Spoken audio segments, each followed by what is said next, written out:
Okay, I've just taken the housing out, stripped all this off. You can see the quality of this thing, not Chinese. Now, looking at this, doesn't appear to be anything at all wrong with this at all. You check the commutator, which is basically the bit where the brushes go. The brushes are still good, like brand new. So, not sure.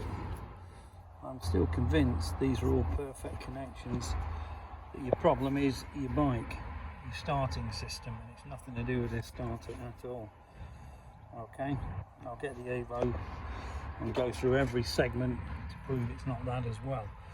Okay, this obviously, when it's in the housing, is lined up perfectly, but yeah, can't see anything at all wrong with it. And if it was a short, obviously your battery would have had a hell of a whack by now anyway. Okay, thank you.